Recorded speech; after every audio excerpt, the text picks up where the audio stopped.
ঘরের মাঠ Santiago Bernabeu, point তালিকার শীর্ষে থাকা মাদ্রিদিস্তানরা খানিক বেশি আত্মবিশ্বাসী। আর বার্সার জন্য এই ম্যাচ ছিল নানা সমালোচনার জবাব দেওয়ার সঙ্গে পয়েন্ট তালিকায় আবারও নিজেদের আধিপত্য প্রতিষ্ঠা করার লড়াইও। এতেই খেলার 7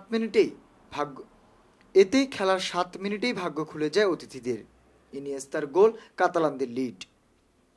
তবে রিয়ালও এত সহজে মাথা নোয়াবার নয়। খেলার 13 মিনিটে যে সুযোগ হাতছাড়া করেছিল বেনজেমা, তার সাফল্য ধরা দিল 20 মিনিটে, সমতা আনে স্বাগতিকরা। এরপর 24 মিনিটে আবারও ফরাসি বেনজেমার ঝলক।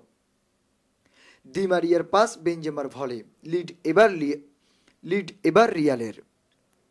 কিন্তু বার্সার যে আছে মেসি, ভিনগ্রহের ফুটবলারের প্রথমার্ধের শেষ দিকের গোলে খেলা আবারও সমতা। তবে রিয়ালের রোনালদোও তো কম নয়। 53 মিনিটে বল নিয়ে ঢুকতে গিয়ে বাধা, ফলস্বরূপ পেনাল্টি, যার থেকে গোল করতে এতটুকু ভুল হয়নি CR7-এর।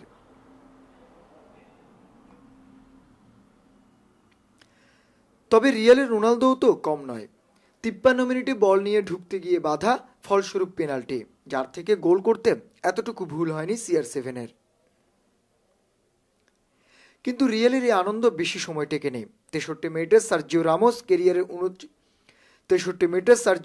ক্যারিয়ারের 19তম লাল কার্ড দেখে মাঠ ছাড়লে পেনাল্টি থেকে গোল করে আবারও ম্যাচ সমতা আনেন এল ক্লাসিকোতে সর্বোচ্চ গোল করা লিওনেল মেসি। তারপর 10 জনের রিয়াল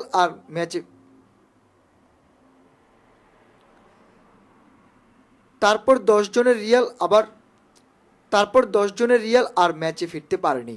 উল্টো খেলার 84 মিনিটে আবারও পেনাল্টি পায় বার্সা।